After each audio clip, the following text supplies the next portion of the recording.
Alan Quinlan passed to me, and I passed to Anthony, and he's heading for the corner. And like as we said after, we never saw him run so quick, right? So he got the third try, and he had free pizzas. So every time we wanted food, we go to Anthony's place, and there'd be a load of pizzas. But he got a good slagging over it. But sure, look, it was a bit of fun. Mick Galwey. So I'm going to be honest with you. Normally, when people become available for interview and they're publicising something, sometimes it doesn't really fit or it's not as interesting. Yeah. Do it anyway. But this one, when I read this, the Heartburn Awareness Week, and I was like, "Oh, this is interesting." And you've been suffering with it for a long time. I have, and like I suppose for a long time I had been suffering, but thankfully it's now under control. Or I'm aware of what triggers. I suppose it's all about triggers. You know what I mean? But like certainly something like spicy food or even coffee, and indeed stress would bring on heartburn. And for years I ignored it. You know what I mean? But I suppose when it was keeping me up at night, you know what I mean? And and thankfully I went to my doctor, and through my doctor and pharmacist, I just get the right medication now, and it's controllable. But it's certainly something that a lot of people I'd imagine are living with, and it's an easy fix. You know what I mean? So that's why I was very interested in getting involved in this. But it's something that I'd suffered myself. So heartburn is an issue, and I suppose even particularly in this current climate, you know what I mean? There's a lot of people under stress with this COVID and God knows what. So it's certainly, I suppose, with this pandemic, it's certainly got us thinking and about our health, and certainly nobody wants to get COVID, but certainly there's something we can do about heartburn, and that's why I'm getting involved in it. Yeah, like I couldn't believe. I think the stat was 34% of Irish people are suffering with it. Like, what do you feel? See, when you were having like those attacks, what were you feeling, and what brought them on? You get a tightness in the chest, or you might get a bad taste in your mouth and stuff like that. You know what I mean? And it was heartburn. You know what I mean? But like, it wasn't just a case of just ignoring it or drinking something. You know what I mean? It's an easy fix. It's acid reflux and God knows what. Everybody has different symptoms, but certainly and you would get a pain in your chest, and you're thinking, my God, am I getting a heart attack here, or what's the story? You know what I mean? So from that point of view, and thankfully I got it looked at, and I'm managing it now well over the last number of years. Yeah, and how are you getting on, I suppose, with everything else that's going on in the world? How are you finding that? Yeah, so we're doing okay. You know what I mean? It's look, I suppose it's important that everybody stays safe, and it's important that we're going into lockdown again tomorrow, and it's not going to be easy for a lot of people. And like, I suppose particularly the last time around, with the long evenings and with the summer, and we had good weather, and I must say I embraced the whole thing. Was I caught up with my kids, and I spent quality time with my kids, and I saw the positive in it. But I suppose we have to stay positive. Heading into the month of November, it can often be a tough month anyway. But certainly it's going to be harder this time around. But we'll stick together, and hopefully we'll all get through it. Did you find yourself like leaning into anything that you didn't before? Like for me, I started walking a lot, which I never did, and listening to podcasts. Absolutely, walking, podcasts, and watching.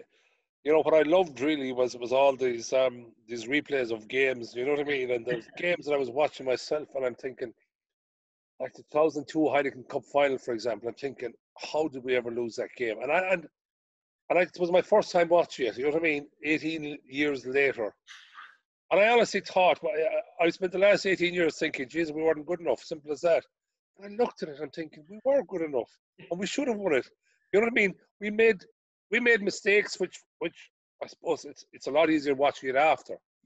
But when you're beaten in a match and it was your last chance. I honestly didn't watch it until this summer. You know what I mean? During the lockdown, I said, Jesus, I had a different view of it completely. You know what I mean? But it's still back then, and we still lost it. But I loved watching all the sport and the old matches and the GA matches and rugby and everything really. You know what I mean? So from that point of view, it was great. You know what I mean? But at the same time, live sport is back now, thankfully. You know what I mean? And I know that there's different opinions about it out there, but I'm certainly looking forward to over the next few weeks watching the GA, watching the rugby. I know there's other sports going on, but they're my preferences. And of course, we have the US Open. You know what I mean? So it's good to have that kind of stuff coming up. You know what I mean? Yeah, The Masters, yeah. Yeah, I'm sort of like, oh, I'm ready for lockdown as long as other people are getting to play and they're risking themselves, but completely selfishly, I'm ready. And this is it. You know what I mean? And you know, you have to admire the GA players and the rugby players, the sacrifices that all these people are making. You know, for our entertainment. Let's be honest about it, because you know it's important. I know there's a lot of people thinking that it should be called off, but look, you know, I suppose we have to go with whatever the government and you know and the professional people are asking for, but hopefully, personally, I hope the sport goes ahead. I'm looking forward to Ireland playing this weekend. You know what I mean? So that's great. Well, do you think the Kerry boys are ready to make a proper assault? I think so. I was very impressed with them last weekend. You know what I mean? Donegal now this Saturday, I believe. You know what I mean? So, and Donegal were very good at the weekend. Now, whether Donegal concentrate on the championship, the coming up against Tyrone again, that'll be interesting. But no, I was happy with Kerry. I followed the county championship down there, and for the likes of David Clifford was amazing in the county championship, and then he brought it into the Kerry team last week. You know what I mean? That young Tony Brosnan, who got 3 points in play last weekend. You know, and my kids always kid me for this, but I played football with his father. You know what I mean? That's, you know, it's great to see that generation coming on again. And but yeah, I'd be confident enough with the Kerry lads. Good to see Peter Crowley back. You know what I mean? He was a big loss last year, so David Moran is going well. You know what I mean? But look, it's going to be all in the day. It's going to be a different championship, and hopefully it'll go right down to the end, and hopefully we'll have an All Ireland before Christmas. But you know, there was always a case of form and injury. You know, it's about teams, I suppose, coping with COVID as well. You know, because if COVID gets into any squad, I think it happened with the Kerry under 20s last weekend. They lost a few players to it. So you know what I mean, and that can happen. So it's all about, I suppose, really county boards will really have to manage their players and manage the how they train and how they travel. So you know, that's another challenge on top of everything else. But certainly, I wish them all well, and I'm hoping to see a few classic football and hurling and rugby matches over the next weekend. A few weeks. I'm certainly looking forward to that. Is it different down in Kerry these days with, like, you know, obviously you used to expect that the team would win All Irelands, and now it's like it would be just way more joyous if he did. Like it's not like absolutely. A relief. Well, look, listen, like the Dubs winning a 5 in a row, you know what I mean, and I suppose being a Kerry man, and I again, this is my personal view, but I imagine I'd be speaking for a lot of people. We don't want anyone to beat the Dubs until we get near them. You know what I mean? We want to be the team to stop them. You know what I mean? And that in itself is sport, and that's good banter. But yeah, there's great hope in Kerry. You know what I mean? And what I like about it is I think the public are getting behind it, because people do realise how good the Dubs are. You know what I mean?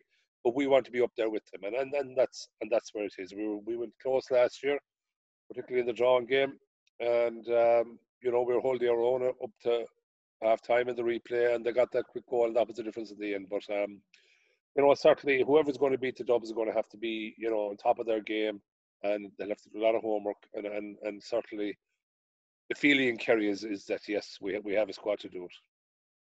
Well, tell me this. You did an event, I think, was it last year, for my home GA club back in Derry, and I surely did.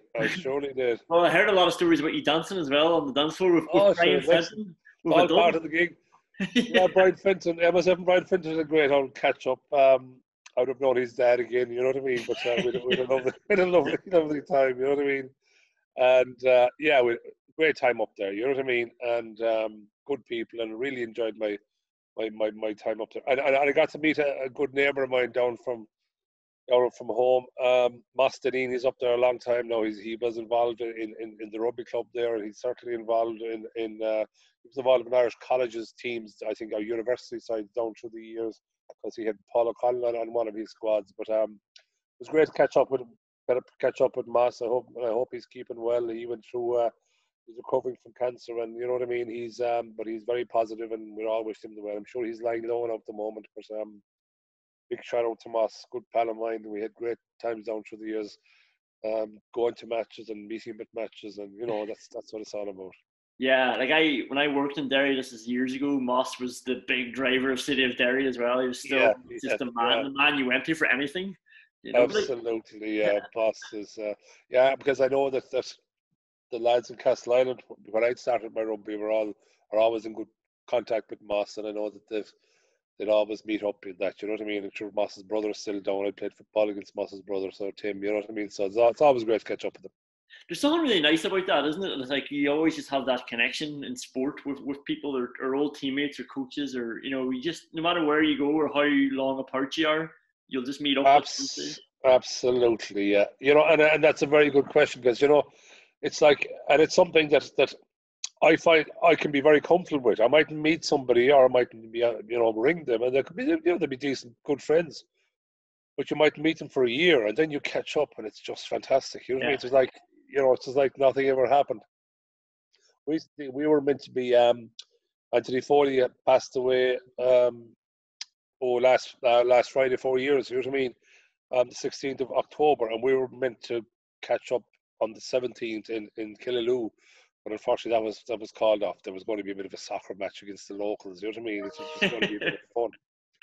But I was really looking forward, and we were all looking forward to just catching up, like with friends and fellas you played with down through the years, and just catching up, having a bit of banter, and that is the great thing about sport. You know what I mean? Like when you play sport with people, or you meet people at sporting events, or even meet them all over the world, it's just great to catch up, and that's the great. That is the one thing that I suppose brings friends together. I like when I think of my friends and my closest friends, I'd have met them all through sport, and nearly all of them. You know what I mean? And whether they'd be following me or when I played with them, and that's fantastic.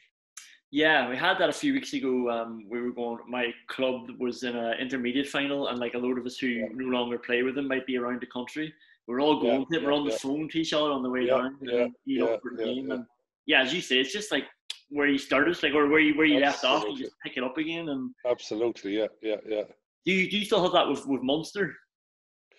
We would have, yeah. Like we would be in contact a bit. You know what I mean? And in fairness to the lads, I don't get to a whole lot of them, but they catch up regularly in Cork and Limerick. You know what I mean? And then sometimes we'd arrange to maybe meet at a match. Now we haven't been, unfortunately, that hasn't happened in a while. But and there's a WhatsApp group there, and we stay in contact. You know what I mean? There's no, I think today's Paul O'Connell's birthday, so everyone was on the phone today wishing Paul a happy birthday. So it's interesting from that point of view. Yeah, but that's great. It's great just to stay in touch.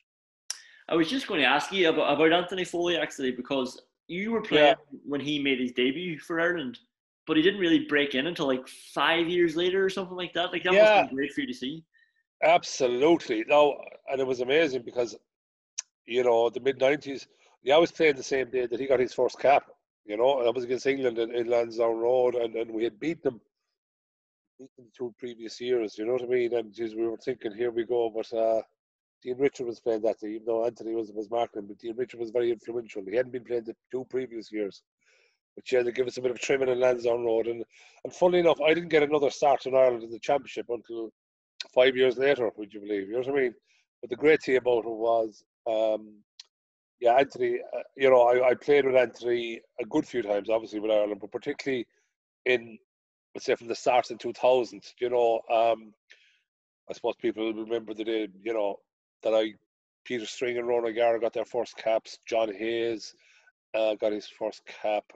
Shane Horgan and Simon Easterby. So we're playing Scotland. We've beaten Scotland in years, and Anthony was part of that team, obviously. But that was a great year. And then, we beat Scotland, and then we beat Wales. We didn't beat Wales. We went on to we hammered Italy, did at home as well, and then we went to France. And that was the famous day where Brian O'Driscoll got the 3 tries. So, they were great memories. Like, because I had gone to France for years and years, and I remember even coming out of there in '98, and we had a chance to beat them, and thinking, will we ever get a chance again? But yet, in 2000 when we went there, Anthony was certainly part of this, and Keith Wood was captain. But we had these young players, particularly the Stringers and O'Garas. Brian O'Driscoll had been there for the previous year, but he hadn't, I think that's the day Brian O'Driscoll announced himself to the world, really. You know what I mean? The day he got the 3 tries, and he hasn't looked back. But it was great to be part of that. And then, as you say, Anthony was part of that. And it was great to be part of a team. And indeed, Peter Classy, myself and Peter had been involved in all the previous hammerings, you know what I mean? But it was great to be part of a team like that. Like, I was never lucky enough to win a Grand Slam or a Triple Crown, but that certainly is up there with the highlights, You're an interesting one though, because like a lot of the stories that I would have heard about Axel would have been him as a coach or him as a leader, but he would have almost looked up to you a little bit, you know. So how is Yeah, that dynamic? yeah. I'll tell you, it was amazing. But like when he came into, I was obviously playing with Shannon Rugby Club, and we were doing good, but we weren't doing well in the All Ireland League. But then again, it's amazing what one or two players can do. And Anthony came out of school and joined Shannon, and we won the All Ireland League 12 months later, and then we went on to win 4 in a row, and Anthony was captain in the last, so he went from being in 4 years from being the young fellow out of school, to captaining to captaining us. And certainly, yeah, like I would have been captain in Munster when Anthony was there. In fact, I was captain in Ireland when Anthony was playing, and he was captain one day that I was playing. Anthony was made captain against Samoa, I think. It was that 2000 or 2002. Could have been 2002. I'm not too sure, but anyway, he actually got concussed the same day, but he had to go off. But yeah, we had all these, so it was great to have. Like Anthony was always a natural leader, and I knew that, and you know what I mean. And like, yeah, I suppose he would have looked up to me probably at the start, but certainly I've seen traits in him, and this is the great thing. No matter how long you play a game, you can actually learn an awful lot from younger lads than maybe you experience from older players. You know what I mean? So he certainly brought a confidence to the game, and it's well documented how I suppose he was a very clever, intelligent rugby player. You know what I mean? And certainly that was fantastic. Like the time, and it's one of my favourite stories about Anthony. The time that we were playing in Thomond Park against Stade Francais. Was it Stade? No, it wasn't. It was Biarritz. It was Biarritz. It was Biarritz. And a friend of ours had the franchise for Domino's, but he told Anthony that if any of the players got a hat trick, right, they get free pizzas for life. But Anthony never told us. But the same day he was out in the wing the whole time, so he got one try. He got another try in the wing. I remember like late on in the game, I was actually Alan Quinlan passed to me, and I passed to Anthony, and he's heading for the corner. And like as we said after, we never saw him run so quick, right? So he got the third try, and he had free pizzas. So every time we wanted food, we go to Anthony's place, and there'd be a load of pizzas. But he got a good slagging over it. But sure, look, it was a bit of fun. So That's amazing. yeah, yeah. Well, tell me about, you mentioned the younger boys coming up. There's a bit of excitement in Munster now about the young crop. So I'm looking at Jack Crowley, I'm looking at Billy French, I'm looking at the Wycherley brothers, Craig Casey. Are you excited? I'm very excited. It's great, and it's great to see all these players. And I'll keep saying it. It's great to see players coming through the club system first. You know what I mean? And sometimes we forget about it, and we don't, because I know that the people in the clubs are working very hard. But maybe even the supporters, like to I suppose follow our clubs and get these young players coming through, because just only last weekend I was watching the Heineken Cup, for example. Now, and I'm not getting away from the question, but Donica Ryan, Zebo, they all played All Ireland League. You know what I mean? Stinson, who was with Exeter, you know what I mean? He was an Irish club international with Donica Ryan. You know what I mean? So it's great to see all these players coming through. But yeah, certainly these would all have been club, I suppose, have come through the clubs and come through obviously the academies and God knows what. So just from that point of view, it was fantastic, and it's great to see these young lads coming in and taking their opportunities. That Jack Crowley is he's a very exciting player. You know what I mean? Craig Casey, scrum half. My God, you know what I mean? Like we never thought we'd be able to replace Conor Murray, but now we know we have a very good replacement, whatever that will be. But Craig Casey will serve his time, but he's up with the Irish squad this week, which is great to see. You know what I mean? Young Healy, who's playing out half at the moment, like even, you know what I mean? Like he's been fantastic. And all these other young players, it's just good to see. It's good to see players coming through. And you know what I love about it? A lot of these lads are from West Cork, and they're from GA backgrounds and God knows what. And I think that is the way forward. You know what I mean? Not everybody will get to play for their county, but there's a lot of raw talent out there of young lads that can switch over to rugby, or will certainly give it a crack, because it's good to see fellas coming through like that. Why is that the way forward? Is it because they're obviously elite players, so there's a bigger bunch of them, or did you think that you playing GA helped you in rugby, or like why do you think that? I certainly think that when I started playing rugby first, I didn't even know the rules, but I just followed the ball. You know what I mean? And when I started playing rugby, I'm playing it like I was kind of nearly told, look, your job is a second row. You shouldn't be out in the back, so you shouldn't be out in the wing, or you shouldn't be kicking the ball. You know what I mean? You thought there was free pizza? What's that? I didn't know there was free pizzas, right? But yeah, certainly I would have learned a lot through even going into contact and stuff when you play Gaelic football. You know, it's a physical game. It certainly helped me in rugby. I used to play a lot of basketball as well, and that certainly helped me in rugby. So, you know, playing different sports, I'd imagine, well, from my experience, certainly helped me, and particularly playing Gaelic football when I went down to rugby was just a natural fit. And yet, a rugby player mightn't make a natural Gaelic footballer. You know what I mean? And that is the difference. You know, particularly the forwards. But then, you know, I'd imagine you look at the likes of Rob Kearney, Shane Horgan, they all played Gaelic football as well. You know, so and a lot of the lads, particularly in Cork, played the hurling. So you know, it's certainly a good fit. Suppose it just makes Munster's pool bigger as well. They're not just relying on a couple of rugby schools; they're relying on every elite player.